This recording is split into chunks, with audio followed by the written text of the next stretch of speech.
신명기 33장 26절부터 29절 말씀을 교독하겠습니다. 여수르니여 하나님 같은 이가 없도다. 그가 너를 도우시려고 하늘을 타고 궁창에서 위엄을 나타내시는도다.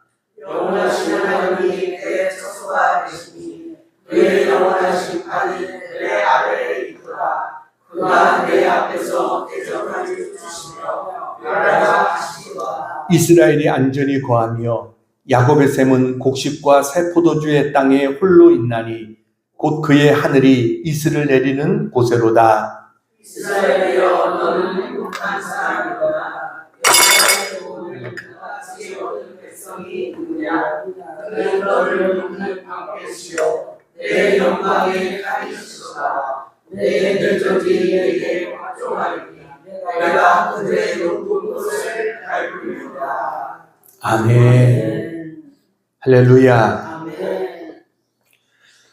한 거지가 구걸을 해서 푼푼히 모은 돈으로 복권을 몇 장 샀습니다.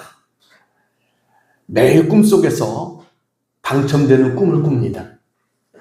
이제 집도 사고 결혼도 하고 자가용도 몰고 다니고 여행도 하는 그런 꿈을 꿉니다.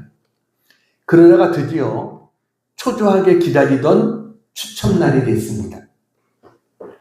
그리고 자기가 산 그 복권이 1등에 당첨이 됐습니다. 여러분, 그때 그 거지의 기쁨을 상상할 수 있겠습니까? 이제 거지 신세를 면하게 된 그는 너무너무 행복했습니다. 방 안에 가만히 있을 수가 없었어요. 그래가지고 밖으로 뛰쳐나갑니다. 늘 걸어다니던 한강 다리를 건넙니다. 한강물을 이렇게 내려다보면서 야, 정말 사람 팔자 시가 문제구나 라고 중얼거렸습니다. 그러다가 문득 자기 손을 의식하게 됐어요. 자기 손에는 자기가 늘 가지고 다니는 빌어먹던 깡통이 여전히 자기 손에 주어져 있습니다. 이제는 이게 필요 없잖아요. 더 이상 가지고 다닐 이유가 없는 물건인데 습관이 돼가지고 자기도 모르게 가지고 나왔던 것입니다. 그 깡통을 보면서 이 거지가 이렇게 말합니다. 야, 너에게 그동안 참 신세 많이 졌다. 이 순간부터 너하고 나는 영원한 이별이다 하면서 깡통을 미련 없이 한강에다 던져버렸습니다. 그리고 그 깡통을 던지고 돌아서는 순간 생각나는 것이 있었습니다. 당첨된 복권이 바로 그 깡통 속에 있었던 것입니다. 여러분, 오늘도 우리 주변에는 이 거지처럼 잠깐의 행복 때문에 삶이 들떠있는 사람들을 많이 보게 됩니다. 이 당첨된 이 복권, 여러분, 그 복권을 이 사람이 만약에 던지지 않았더라고 하더라도 그러면 그 복권이 그 사람에게 행복을 가져다 줄까요? 이 거지는 불행 끝 행복 시작일까요? 복권에 당첨된 사람들은 다 영원히 행복했습니까? 무엇이 진짜 행복일까요? 오늘 이 행복에 대해서 생각을 해보려고 합니다. 얼마 전에 서울대 사회발전연구소에서 전국의 그 20살 이상 된 사람 1200명을 대상으로 한국인의 행복지수를 조사했습니다. 그랬더니 그 결과가 100점 만점에 66.5점이었습니다. 그러니까 한국 사람들이 그 정도 행복한 게 느끼는 게 그 정도다. 해마다 세계적으로 각 나라의 행복지수를 발표하잖아요. 한 오랫동안 1등한 나라가 핀란드가 제일 1등을 오래 했고 우리나라는 한 130여 개국 되는 그 가운데서 항상 중간 한 60몇 위 이렇게 하는 것을 보게 됩니다. 여러분의 행복지수는 얼마나 된다고 생각하십니까? 테스트 한번 해보겠습니다. 자, 이런 말을 자주 하는 사람은 행복지수가 높은 사람입니다. 사랑해, 미안해, 고마워, 괜찮아, 힘내, 기도해 줄게. 너는 할 수 있어. 잘 될 거야. 그럴 수도 있지. 너를 만난 것이 행복이야. 자, 이런 말을 자주 하는 사람은 행복 지수가 높은 사람이다 라는 거예요. 근데 반대로 이런 말을 자주 하는 사람은 행복 지수가 낮은 사람입니다. 스스로 불행하다고 느끼는 사람입니다. 아, 죽겠네. 내 탓이야. 보기 싫어. 될 대로 되라지. 아, 신경질나. 짜증나. 되는 게 없어. 안 보면 그만이지. 복도 지지리도 없어. 내 주변에는 내 마음에 맞는 사람이 하나도 없어. 내가 뭘 잘못했어? 여러분, 어때요? 어떤 말을 많이 하십니까? 여러분은 여러분 삶에 행복을 가져다 주는 요인이 뭐라고 생각하십니까? 많은 사람들이 행복의 요건으로 돈이라고 생각하는 사람들이 있습니다. 돈이 있으면 행복할 거다. 어떤 사람은 건강이 우리에게 행복을 가져다 주는 거다라고 생각하는 사람도 있습니다. 어떤 사람은 사랑이 우리에게 행복을 가져다 준다. 안정된 직장 행복을 가져다 준다. 일부의 사람들은 신앙이 행복을 가져다 준다라고 생각합니다. 신앙이 행복을 가져다 준다라고 생각하는 사람의 퍼센트가 5.2% 됩니다. 그거밖에 안 된다는 거예요. 5.2%. 많은 사람들이 남보다 돈이 더 많으면, 남보다 더 건강하면, 더 안정된 직장에 있으면, 그러면 경제적으로 풍요로워지면 행복해질 수 있다고 믿습니다. 자기의 꿈이 성취되면 행복해진다고 생각합니다. 물론 이런 것들이 행복의 조건이 될 수 있습니다. 그런데 그게 행복의 절대 조건은 아니라는 거예요. 오늘날 우리가 이 각 나라의 그 행복지수 아까도 말씀드렸지만 그것을 우리가 보면 우리가 생각하는 것과 결과는 많이 차이가 납니다. 왜 그러느냐? 경제적인 풍요로움이 우리에게 행복을 보장해 주지 않는다는 거예요. 오히려 경제적으로 풍요한 나라가 더 심리적으로 불안감을 느끼고요. 자살하는 사람들의 숫자가 더 많습니다. 우리나라 보세요. 이전보다 지금 얼마나 경제적으로 풍족해졌습니까? 근데 그만큼 여러분 행복지수가 올라갔습니까? 그렇지 않죠. 우리나라 대단한 나라입니다. 여러분 세계에서 이 경제 규모가 이제 10위 안에 오히려 거의 한 5위권에 든다라고 말하는 나라가 우리나라입니다. 방산, 조선, 여러분 전자, 자동차, 그 다음에 반도체, 여러분 이런 모든 면에 있어서 다 갖추고 있는 나라 우리나라밖에 없습니다. 어떻게 보면 그 정도로 우리나라는 뛰어난 나라입니다. 거기다가 K-팝, K-푸드, K-컬처, 여러분 세계의 사람들이 다 우리나라를 동경하고 있습니다. 우리 대한민국의 여권 파워가 얼마나 셉니까? 대한민국 국민이 되고 싶어서 얼마나 많은 사람이 그런데 우리는 그런 것을 누리면서도 과연 행복하냐? 그렇지 못하다는 거예요. 왜 행복을 누리지 못할까요? 어떤 분이 쓴 책에 보니까 왜 대한민국은 행복하지 못할까? 거기에 두 가지 이야기를 했더라고요. 하나는 경쟁 때문이다. 이렇게 이야기했고요. 또 하나는 비교 때문이다. 이렇게 이야기했어요. 그러니까 우리 행복을 빼앗아가는 게 남과의 경쟁 때문에 그리고 비교하는 것 때문에 우리는 행복을 잃어가고 있다. 이런 얘기를 하는 겁니다. 그러니까 여러분 행복은 경제와 반드시 비례하는 것이 아니다. 이것을 먼저 우리가 기억해야 됩니다. 자, 그러면 행복이란 뭘까요? 여러분 행복하십니까? 대답이 없으세요. 행복하세요? 그러면 성경이 우리에게 제시해주는 행복의 모습이 뭘까? 오늘 그 답을 찾는 시간이 되기를 바랍니다. 신명기 33장은 모세가 그의 마지막 죽기 전에 이제 마지막 이스라엘 백성들을 앞에 두고 마지막 설교, 마지막 유언을 하는 내용이 신명기 33장입니다. 이 설교 이후에 모세는 세상을 떠납니다. 그러니까 그의 마지막 이야기, 그의 마지막 메시지에 보면 그는 하나님의 신실하신 하나님이시다. 이것과 하나님이 너희를 얼마나 사랑하는지 아느냐, 이것을 모세는 강조합니다.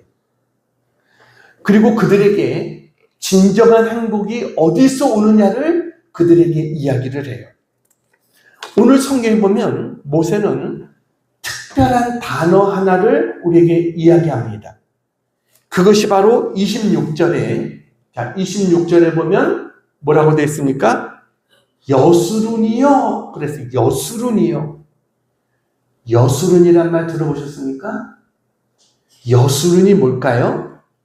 여수룬이란 단어는 이 신명기에 4번 나옵니다. 그리고 이사야서 44장에 한 번 나옵니다. 제가 오늘 예배를 시작할 때 읽고 생각하고 암송합시다. 그 구절이 바로 여수룬이 나오는 이사야서의 그런 말씀이죠. 그럼 여수룬이 무슨 뜻이냐?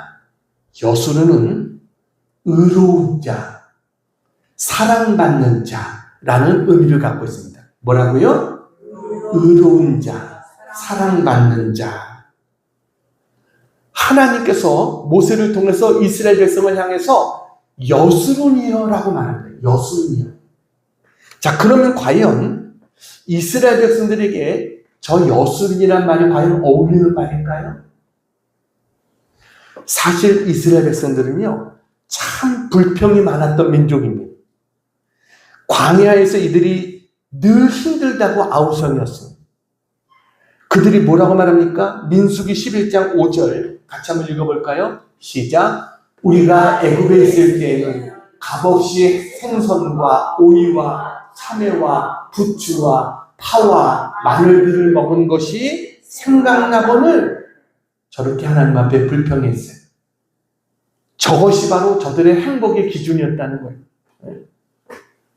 애굽에 있을 때 값없이, 근데 값없이 먹었습니까? 아니요. 노예 생활했습니다. 그러면서도 그들은 값없이 생선과 오이와 참외와 부추와 파와 마늘들을 먹은 것이 생각난다. 근데 지금은 뭐예요?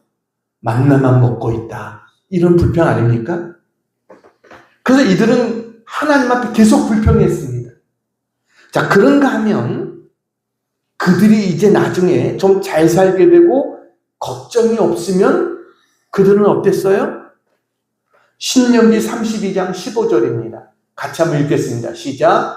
그런데 여수룬이 기름짐에 발로 찼도다. 내가 살찌고 비대하고 윤택함에 자기를 지으신 하나님을 버리고 자기를 구원하신 반석을 없인 여겼도다.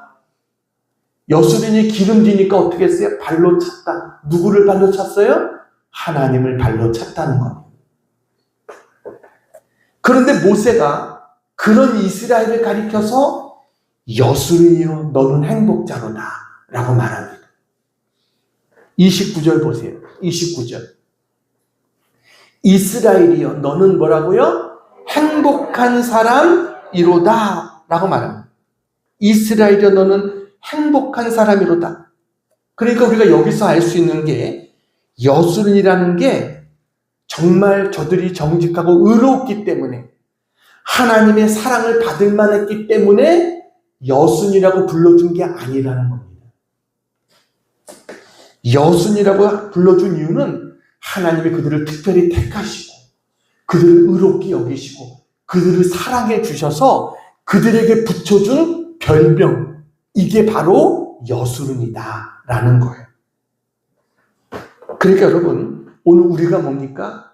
우리도 여수론입니다. 여러분, 우리가 하나님의 선택을 받기 위해서 특별한 일을 한 사람들이 아닙니다. 우리가 의롭고 선했기 때문에 하나님 우리를 택해 주신 게 아니에요. 우리가 죄인 되었을 때, 연약했을 때 하나님 우리를 일방적으로 하나님의 사랑과 은혜로 우리를 택해 주시고 우리를 의롭다고 해주신 겁니다. 이게 은혜인 거예요. 에베소서 2장 8절, 우리가 잘 아는 말씀이죠. 같이 한번 읽어볼까요? 시작. 너희는 그 은혜에 의하여 믿음으로 말미암아 구원을 받았나니 이것이 너희에게서 난 것이 아니요 하나님의 선물이라. 9절. 행위에서 난 것이 아니니 이는 누구든지 자랑하지 못하게 함이라. 우리가 구원받은 것은 의롭기 때문이 아닙니다. 우리 행위가 완전했기 때문이 아닙니다. 하나님이 우리가 부족하고 연약하고 죄인인데도 하나님 우리를 택해 주시고 우리를 사랑받는 자라고 불러주셨어요. 여순이라고 불러주셨어요. 이게 바로 은혜다라는 거예요. 그렇기 때문에 하나님 자녀된 자는 행복해야 됩니다. 모세가 왜 이스라엘을 향해서 여수는 너는 행복한 자다라고 말한 이유가 뭔가? 자, 첫 번째, 같이 한번 읽겠습니다. 시작. 하나님의 구원이 있으니 행복한 사람입니다. 하나님 뭐가 있으니까요? 구원이 있으니 행복한 사람이다. 이 세상 사람들은요, 다 행복을 찾아서 헤매고 있습니다. 서점에 가면 제일 잘 팔리는 책들이 행복, 성공, 이런 주제를 다룬 책들입니다. 그런데 여러분, 그럼 그 책 사서 읽으면 행복해질까요? 그 책 사서 읽으면 성공이 우리에게 찾아올까요? 중요한 것은 행복이 뭐고 행복이 어디로부터 오느냐라는 거예요. 이 세상 사람들은요, 많이 가지면 행복할 거라고 생각합니다. 그런데 많이 가지면 가질수록 염려와 근심이 쌓이는 게 세상의 물질입니다. 높은 자리에 올라가면 행복할 거라고 생각합니다. 근데 높은 자리에 올라갈수록 신경 쓸 일이 더 많고 잠을 자지 못하는 날들이 더 많아지게 되는 겁니다. 세상의 권력이, 세상의 물질이 우리에게 행복을 가져다 주는 게 아닙니다. 대통령이 된다고 행복이 오는 것이 아닙니다. 진정한 행복은 예수 그리스도 안에 있는 줄로 믿습니다. 예수님을 믿고 하나님의 자녀가 되었을 때 그때 비로소 우리의 마음으로부터 행복한 마음이 넘치게 되는 거예요. 내가 예수님 믿고 하나님의 자녀가 되어서 하나님의 사랑을 받고 있다.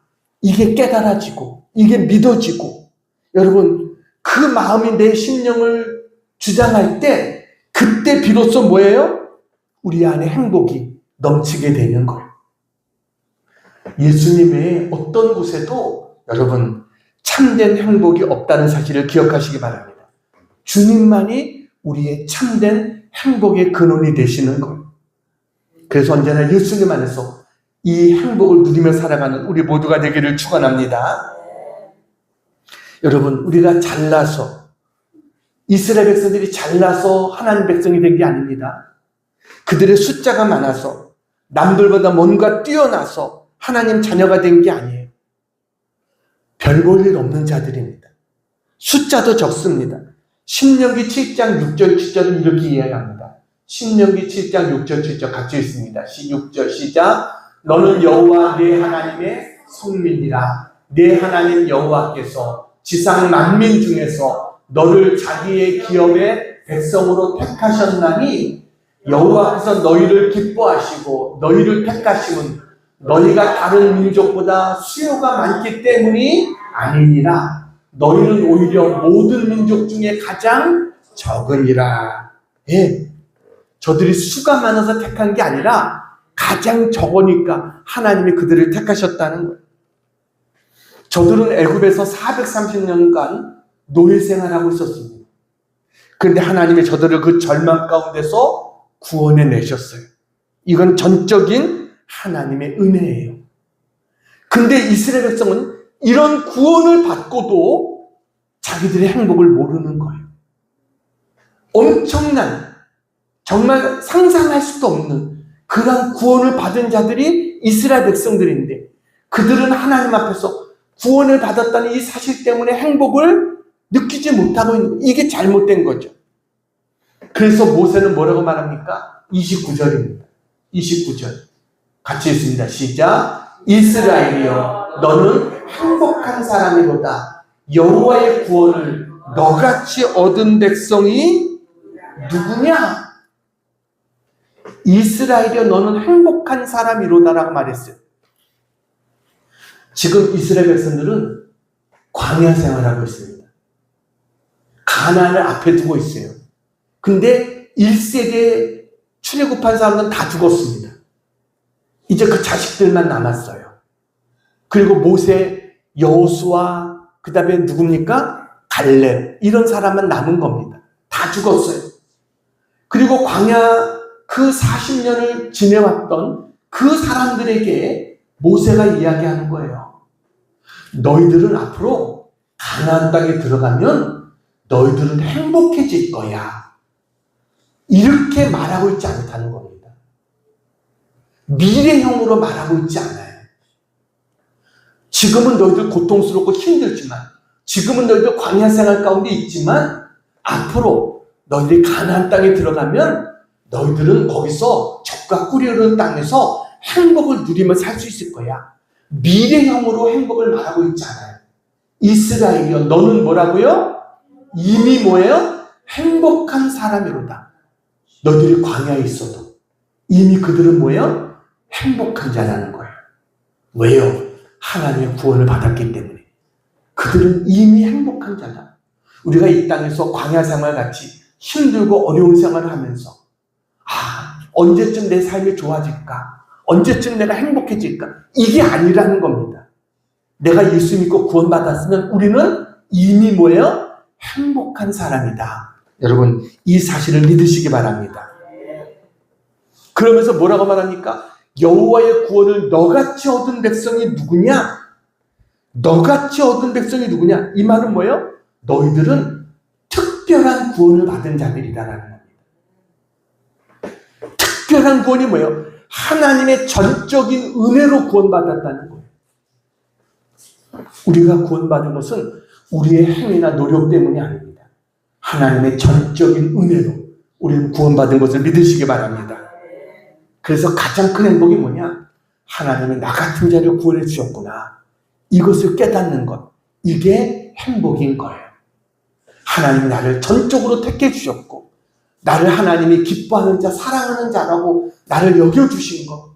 이것이 하나님의 은혜고, 이것이 여러분 행복이다. 언제나 이것을 잊지 않는 우리 모두가 되기를 축원합니다. 그래서 어떤 사람이 행복한 사람이요? 구원을 얻은 우리는 행복한 사람이다. 자, 두 번째, 같이 한번 읽겠습니다. 시작. 하나님의 도움이 있으니 행복한 사람입니다. 오늘 29절 보시기 바랍니다. 29절. 자, 빨간 글씨 읽겠습니다. 시작. 그는 너를 돕는 방패시요 내 영광의 칼이시로다. 하나님 우리를 어떤 분이요? 돕는 방패가 되고 영광의 칼이 되신다 라고 말합니다. 마귀는요 끊임없이 우리를 공격합니다. 근데 하나님이 우리의 방패가 되어주셔서 날아오는 화살이나 창이나 원수가 휘두르는 칼로부터 우리를 지켜주신다는 거예요. 하나님이 영광의 칼이 되셔서 자기 백성들을 보호하고 지켜주시겠다는 거예요. 여러분, 이게 얼마나 큰 은혜예요. 그래서 다윗은 늘 고백하잖아요. 하나님은 우리의 피난처시요 우리의 방패시다. 이게 다윗의 고백이죠. 하나님의 보호와 하나님 우리를 지키시니 하나님의 도움이 언제나 우리와 함께하는 것을 믿으시기 바랍니다. 그렇기 때문에 우리는 행복한 자다라고 고백할 수 있는 거예요. 사진을 보여드리겠습니다. 사진. 네. 제목이 뭐예요? 단순하게 믿으라. 그 위에 보면 조그맣게 뭐라고 써있냐면 물 위를 걸으려면 단순하게 믿으라. 이런 책입니다. 존 오트버그라고 하는 목사님이 쓰신 그러한 책입니다. 저 책에 나오는 내용입니다. 어느 날 이 목사님이 친구들과 함께 캘리포니아 뉴포트 해변을 이렇게 걷고 있었어요. 그런데 거기서 어떤 불량배 셋이서 한 남자를 막 구타하는 그런 장면을 보게 된 거예요.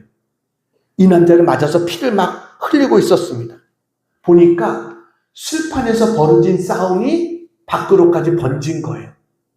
그래서 이 깡패 3명이 한 사람을 막 때려가지고 피가 흐르는 이런 상황에 놓였어요. 그러니까 이 목사님이 그걸 보고 가만히 있을 수가 없잖아요. 목사인데. 그래서 다가갔어요. 다가가지고 그 사람들에게 제발 싸우지 말라고, 그만두라고 목사님이 이야기했어요. 근데 이야기하면서도 한편으로는 마음속이 어떨까요? 두렵죠. 괜히 내가 참견했다가 저들이 나를 공격하면 어떻게 되나, 이런 두려운 마음이 생긴 거예요. 그렇지만 보고 가만히 있을 수가 없잖아요. 제발 그만두라고 하면서 그들을 향해서 말렸어요. 그랬더니 이 불량배가, 목사님이 이렇게 보더니 이 불량배가 갑자기 겁에 질린 얼굴을 하더니 뒤로 슬금슬금 물러나더라는 거예요. 목사님이 깜짝 놀란 거죠. 그래가지고 목사님 뒤를 이렇게 돌아다 봤어요. 뒤를 돌아다 봤더니 자기 뒤에 자기가 지금까지 본 사람 중에 가장 큰 사람이 자기 뒤에 서 있더라는 거예요. 키는 2m도 넘고 덩치는 100kg도 넘어 보이는 이런 우람한 사람이 자기 뒤에서 딱 서 있더라는 거예요. 그러니까 깡패는 그 사람을 보고 뒤로 물러나서 도망치기 시작한 거죠. 그때 목사님은요, 그 사람을 딱 보면서 무슨 생각이 들었겠어요? 하나님을 느꼈다는 거예요. 아, 하나님이 우리를 이렇게 지켜주고 계시는구나. 이걸 느낀 거예요. 그러면서 무슨 이야기를 하냐면, 자신이 깨달은 하나님은 그 거구의 사람보다 하나님은 어떤 분이에요? 더 크신 하나님. 그 하나님이 나와 함께하고 계시구나. 이 마음이 자기에게, 그 확신이 자기에게 생겼다. 이런 간증을 그분이 이야기를 했어요. 여러분, 하나님 우리를 지켜주신 하나님이신 것을 믿으시기 바랍니다. 모세는요, 이스라엘의 여수론의 행복을 선포하면서 하나님의 인기와 보호를 강조하고 있어요. 26절 보세요. 26절. 같이 한번 읽겠습니다. 시작. 여수론이여 하나님 같은 이가 없도다. 그가 너를 도우시려고 하늘을 타고 궁창에서 위엄을 나타내시는도다. 저는 저 말이 너무 좋더라고요. 그게 뭐냐면 하나님 같은 이가 없도다. 여러분, 이 믿음의 고백이 우리의 고백이 되기를 바랍니다. 하나님 같은 이가 없도다. 그가 너를 도우시려고 하늘을 타고, 하나님은 하늘에서 우리를 도와주신다는 거예요. 자, 27절을 또 보세요. 27절 같이 한번 읽겠습니다. 시작. 영원하신 하나님이 내 처소가 되시니 그의 영원하신 팔이 내 아래에 있도다. 그가 내 앞에서 대적을 쫓으시며 멸하라 하시도다.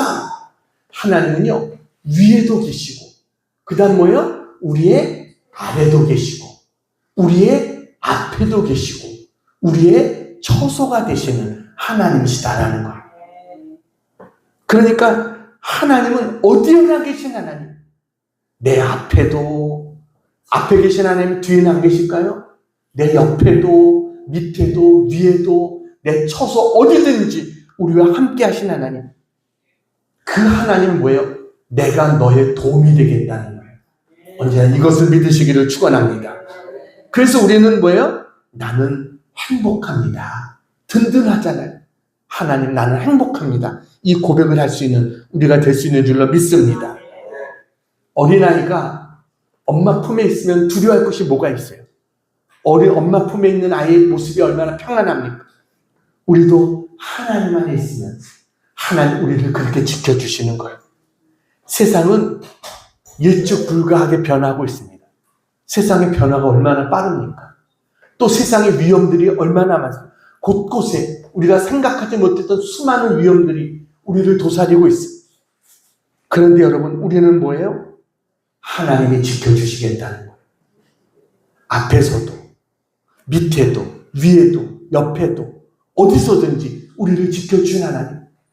이스라엘 민족이 광야 40년의 길을 걸어갔지만 하나님은 뭐예요? 언제나 그들을 지켜주셨어요.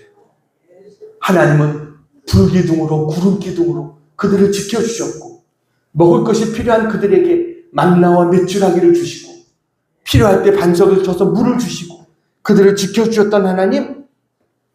그러기 때문에 우리는 고백할 수 있어요. 아까 모세의 고백처럼 하나님 같은 이가 없도다. 할렐루야. 우리는 담대하게 이 고백을 외칠 수 있는 줄로 믿습니다. 우리가 행복한 자다라고 고백하는 이유 두 번째가 뭐예요? 하나님이 나의 도움이 되어 주시기 때문에 우리는 행복한 자인 것을 믿으시기 바랍니다. 세 번째, 같이 한번 읽겠습니다. 시작. 하나님께서 승리케 하시니 행복한 사람입니다. 여러분, 하나님 우리를 어떻게 해주세요? 승리케 해주시겠다는 거예요.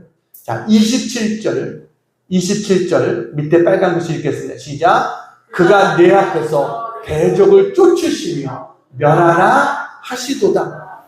하나님이요, 우리 앞에 대적을 쫓아주시고 멸해 주시겠다는 거예요. 28절 읽겠습니다. 28절 시작. 이스라엘이 안전히 거하며 야곱의 샘은 곡식과 새 포도주의 땅에 홀로 있나니 곧 그의 하늘이 이슬을 내리는 곳에로다. 하나님이요, 이스라엘을 안전히 지켜주시고 그들의 필요한 것들을 채워주시겠다는 거예요. 29절 읽겠습니다. 29절 시작. 이스라엘이여 너는 행복한 사람이로다. 여호와의 구원을 너같이 얻은 백성이 누구냐? 그를 너는 돕는 방패시요 내 영광의 칼이시로다. 내 대적이 내게 복종하리니 내가 그들의 높은 곳을 밟으리로다.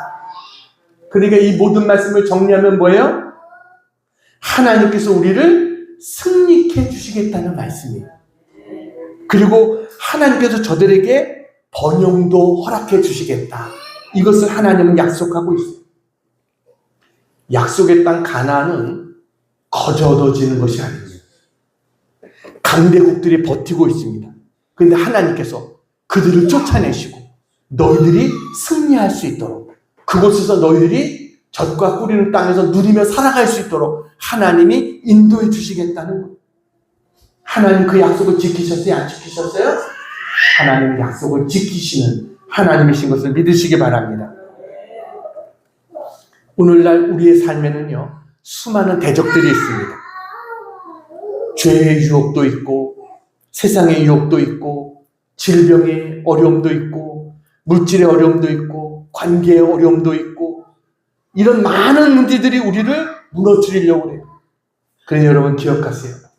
하나님은 우리의 대적을 쫓아내시고 우리에게 승리를 주시는 하나님이신 것을 믿으시기 바랍니다. 우리는 약해서 쓰러질 때 하나님 우리의 방패가 되어주십니다. 영광의 칼이 되어주십니다. 그래서 우리가 하나님 앞에 모든 것을 믿음으로 맡기고 하나님 앞에 나아가면 하나님께서 반드시 우리를 뭐예요? 승리케 해주시고 번영을 누리는 은혜를 우리에게 허락해 주시겠다. 하나님은 약속하고 있어요. 다윗의 고백이 그거 아닙니까? 주께서 내 원수의 목전에서 내게 상을 베푸시고 기름으로 내 머리에 바르셨으니 내 잔이 넘치나이다. 원수의 목전에서 승리케 해주신 하나님. 그래서 모세는 이스라엘 백성들을 향해서 이 마지막 선포를 하는 거예요. 이 마지막 축복을 하는 거예요. 이스라엘이여 너는 행복한 사람이로다. 여호와의 구원을 너같이 얻은 백성이 누구냐? 이 질문에 대한 답이 뭐예요? 아무도 없다는 거죠. 너 같은 구원을 얻은 사람은 이 땅에 아무도 없다는 거예요. 왜냐하면 너희는 하나님의 특별한 선택과 하나님의 특별한 은혜를 입은 자들이 바로 너희들이기 때문이다 라는 것이죠.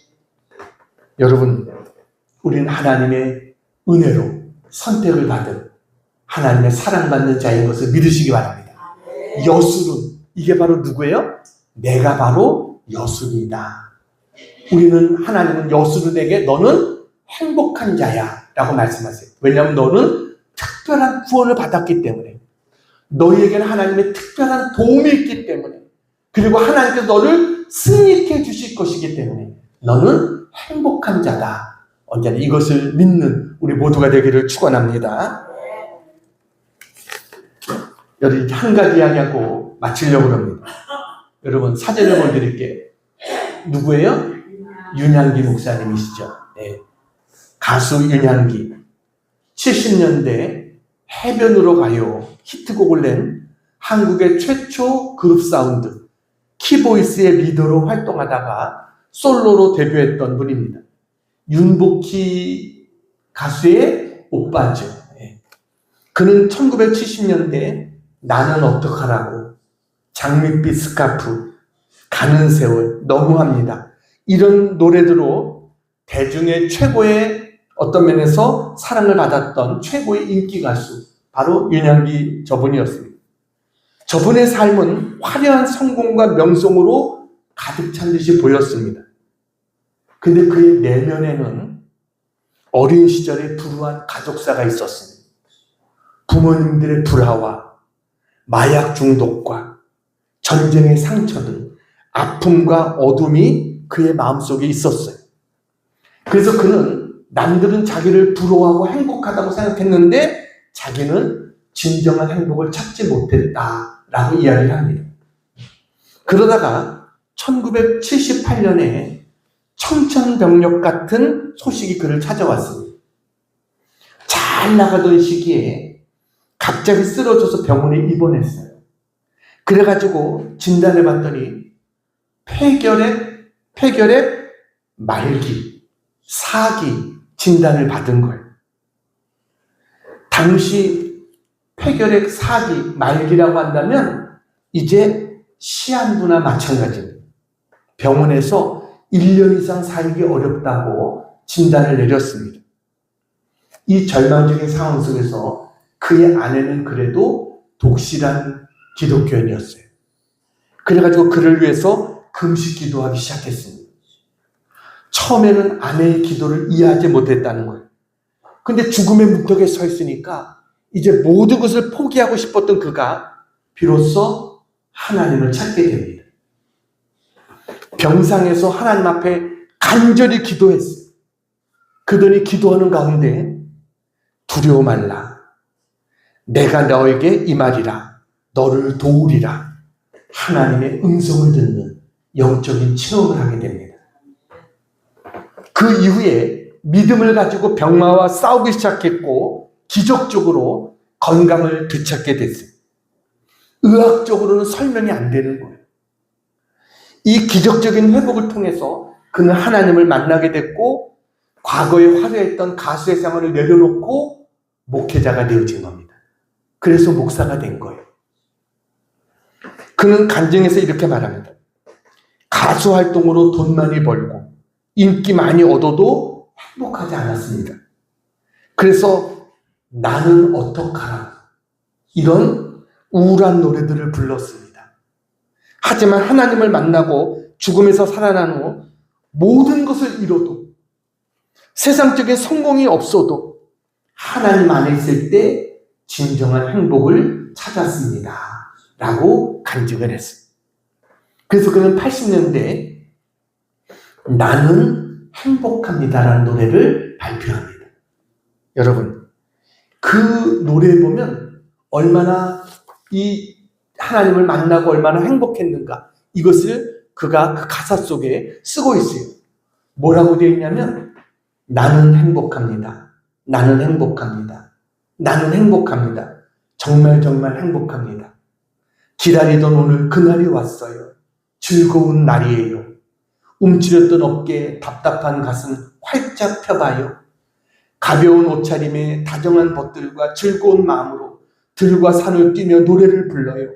우리 모두 다 함께 나는 행복합니다, 나는 행복합니다, 나는 행복합니다, 정말 정말 행복합니다.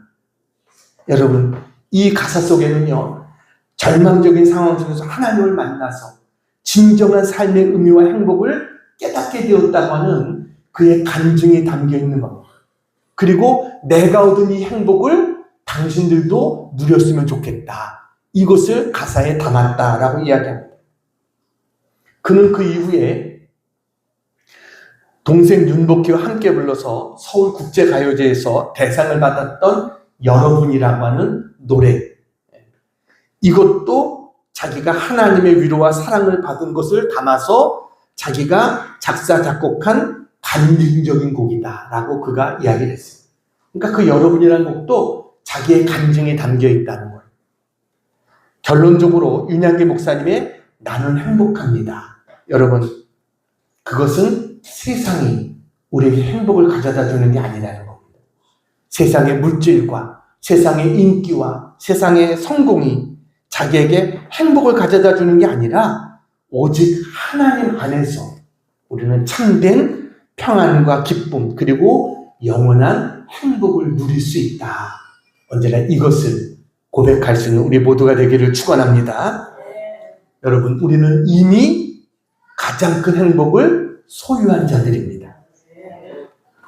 세상은 끊임없이 우리에게 뭘 더 가야지 행복해.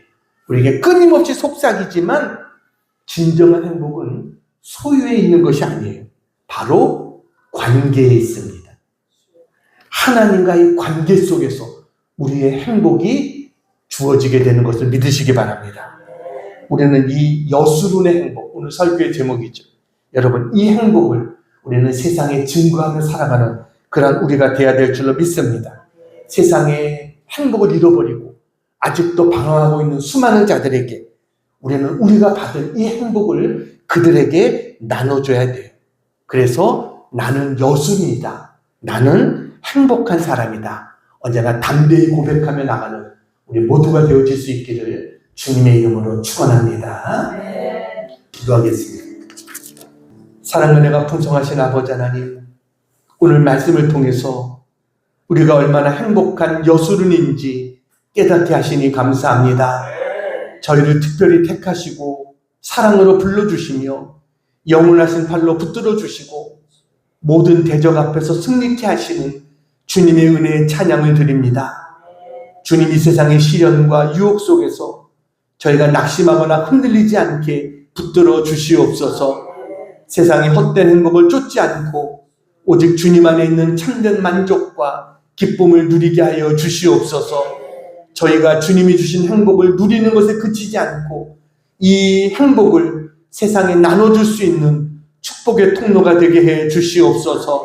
하나님, 다시 한번 주님 안에서 이 여수론의 행복을 회복하게 하시고 주님의 뜻을 이루어드리는 거룩한 백성들 다 되게 해 주시옵소서.